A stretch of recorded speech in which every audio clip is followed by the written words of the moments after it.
Hey guys, the shopping list. Okay, now we're going to start diving into a little bit deeper elements of the macronutrients. So looking at your food sources, but we're going to start with a very quick and short video for two reasons. There's not much to talk about here, and two, I kind of already did it in the food choices video. So we're going to be talking about your shopping list. Now, this is again another very small section, but I will reiterate just for fun because repetition, as I always say, is the mother of all learning, and you can never hear this stuff enough.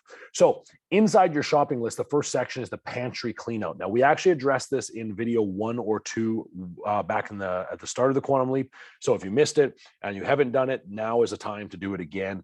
Rid your house of the foods that you do not need, the trigger foods, the foods that don't sit well with you, or foods that you become like binge style foods. Ice creams, chips for a lot of people are common ones, right? Mine are 5-cent candies and things like tortilla chips and stuff like that. I also can't have a thing of vanilla ice cream in the fridge. I love vanilla ice cream. I know if it's there, that at one time I'm gonna start diving into it. I'm like, oh, just 1 tablespoon. 1 tablespoon turns into 6, and 6 turns into a whole liter, right? That may not be true, but either way, it gets in the way all the time. So we have to remove these foods from your pantry, from your life. And I know that a lot of you guys live with others, of course, and you have family, and that's a little bit more difficult. So there are a few things that you can do that are important. As an example, there's actually research on this. If you have foods that are triggers, but you cannot remove them from your house, which I would really challenge you to ask yourself why you can't remove them. But let's just say you can't because of children or whatever it might be. Put them as high on the shelf as possible, or as far out of the way as possible. Make them more difficult to get to. And there is a boatload of research on this when they looked at, and in the most simple example, like putting a bunch of M&Ms or gummies or something in a bowl on your desk. If it's just sitting there, the chances you might just grab 1, 2 here and there, but by the time you're done at the end of the day, you end up eating a lot more calories versus when they put it on the top shelf. So right now I have a shelf up here on my desk. If I put up there, it's less likely that I'm going to be using that than if it was right on the side of my desk. It'd be even less likely if I put it in the drawer down here.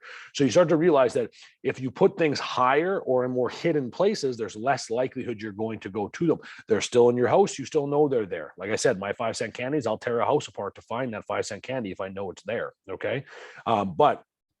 So those have to be removed. But if you can't, then you got to make them more difficult to get to. So place them high, put them in places that you wouldn't normally go to, put them in the back of the fridge or whatever it might be, but they need to be out of your sight and out of your way. And then if you have any other triggering foods that cause you problems, intolerances, sensitivities, allergic reactions to, as well as just simple triggers that are like binge related foods, or they satisfy some cravings, you need to get rid of them.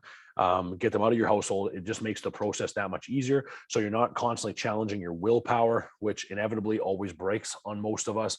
Some of us have very strong wills. So when we get into our motivators later in our mindset component, we'll start talking about the main motivators and the main fears that people have.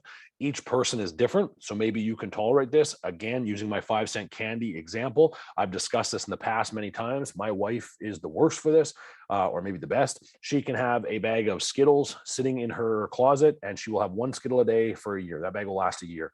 If I knew it was there, that thing would be gone in a heartbeat. My willpower sucks when it comes to certain foods.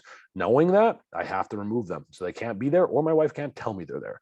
Okay. So this may mean there's conversations with your family, your spouses, your children, whatever it might be, but get people involved in the process that you're involved in. Don't be alone in this process. If you're alone, you're less likely to be adhere to this. And that's coming up next week when you get your accountability partner. Okay.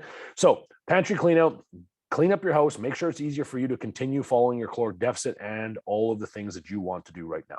All right. Thanks, team. We are coming right back after this with your protein sources, fat sources, and carbohydrate sources.